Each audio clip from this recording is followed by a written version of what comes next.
whose first operation he is, and that shouldn't change. So. This is the story of one of the world's finest surgeons. He is known as the great medical innovator, who does all of his operations to classical music.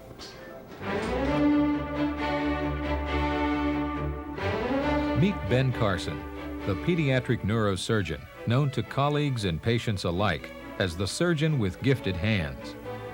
He gives dying children a second chance at life and achieves where other doctors have failed or given up hope.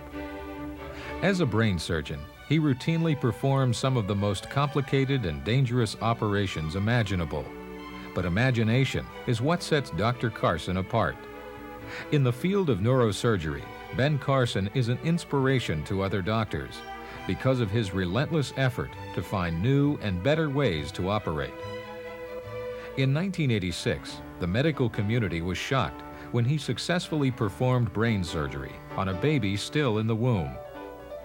But that didn't get nearly as much attention as the 1987 separation of the Binder Siamese twins, who were joined at the head. Nicknamed Gentle Ben because of his calm and compassionate demeanor, he is best known for taking on surgical challenges that other physicians would not even consider. One of his specialties is children with craniofacial deformities.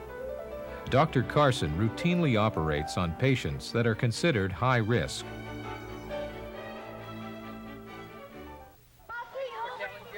These grateful children would not be alive today had Dr. Carson conformed to the popular medical consensus. This reunion brought together 22 of the 26 children on which he and colleagues performed a hemispherectomy, an operation that actually removes half of the brain. This surgery is done on children with uncontrollable seizures. Hemispherectomies have been done in years past, but were never successful enough to gain approval as a viable surgical alternative. Carson took the chance of resurrecting the procedure because he felt current technology, along with skilled surgery, would make it work. He was right. The first operation, done in 1985, was a glowing success. Since then, hemispherectomies have become a more popular and commonplace surgery across America. If performed on adults, a hemispherectomy will result in severe disability. But because a child's brain is still developing, the remaining hemisphere can frequently compensate and take on the functions of the other half. Normally, there is a permanent weakness on the side of the body that is controlled by the missing hemisphere, but 90% of the children are functionally improved, and the majority are seizure-free. She started having a seizure right before the doctors took her, and the seizure went on for about 2 minutes, and they waited for it to stop. And once the seizure stopped, they took her in, and that's the last seizure that we've ever seen her have. When Diane and Jean Wagaspak brought their 1-year-old daughter to Ben Carson, Lisa was in a desperate condition. In spite of heavy medication, Lisa suffered from 50 to 60 seizures a day. She was under constant nursing care, unable to suck or even hold her head up. When Dr. Carson recommended a hemispherectomy, the Wagaspaks did not hesitate. I mean, she was going to die. I mean, there's no doubt that I don't think she'd be here today. And I think he takes situations like that and says, I've got to do something. I've got to try something. And he's willing to take the chances where you'll find some doctors that are going to say, I'm not going to take that chance. Well, I kind of developed the, I guess you might call it, innovative mindset by asking myself the question, can something be done better? I'm not a maverick. I mean, I know what other people have said, and I believe in history because I think there's no reason for reinventing the wheel and making mistakes that other people have already proven are mistakes. But by knowing that, and by, I think, having a good, solid foundation of knowledge, you can then conceptualize what the problems are and ask the question, is there a better way or another way to solve this problem? That's something I guess my mother instilled in me when I was a youngster, because she was always saying, if anybody can do it, you can do it better. This ghetto in Detroit, Michigan is where Ben Carson grew up, Ben took his wife Candy to his old home to reminisce about his childhood. Ben's father left when he was 7. His mother, who only had a 3rd-grade education, was rarely home, having to work 2 and 3 jobs at a time to support her 2 sons. By age 10, Ben was a boy in trouble. As an unmotivated student with terrible grades, he was at the bottom of his class. Ben accepted his schoolmates' nickname of Class Dummy.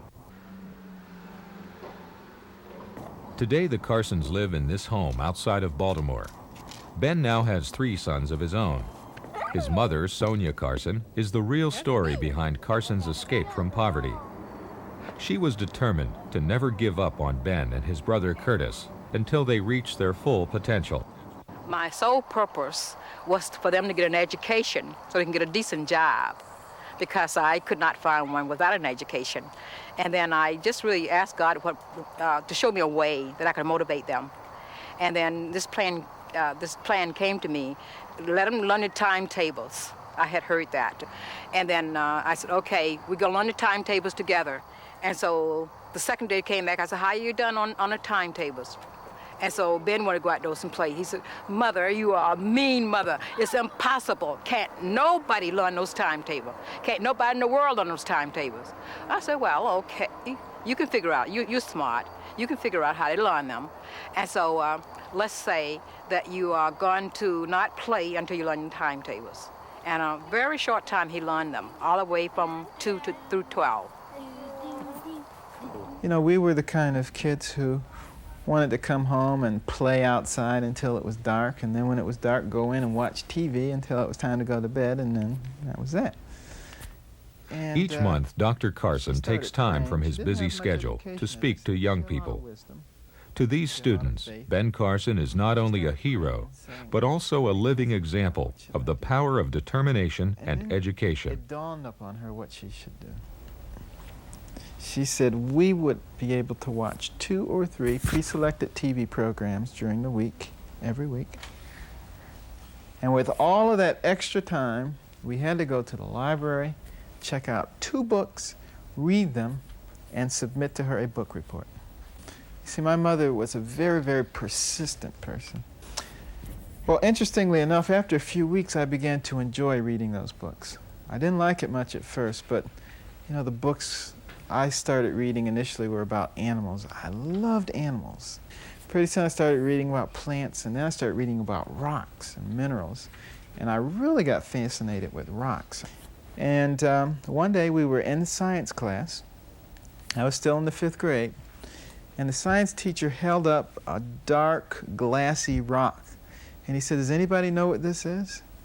And, you know, I didn't put my hand up because I figured one of the smart kids would answer the question. And I looked around and nobody had their hand up. And I said, well, I knew what it was. You know, I'd been reading about this stuff, so I put my hand up. And everybody looked. Is that Carson with his hand up? You know, the teacher looked, they said, and the students were all, you know, they were taking in a big breath. They were getting ready for a hilarious laugh. They knew it was going to be funny what I had to say. And I said, that's obsidian. And the teacher said, that's right, it is obsidian. And then I went on to explain how obsidian was formed by lava, and how when the lava flowed down to the water, it was supercooled and the elements consolidated and they formed a glass-like appearance. And everybody was spellbound as I was talking about it. And for the first time, you know, I could see in my classmates' eyes a look of admiration instead of a look of disdain for this stupid kid. You know, this was a totally new experience for me. And I said, I like this. I can deal with this. And at that point, I couldn't get enough to read because I said, now why can't I read about history and civics and science and math and everything else? And I started reading every book I could get my hands on. And within a year and a half, I'd gone from the bottom of the class to the top of the class.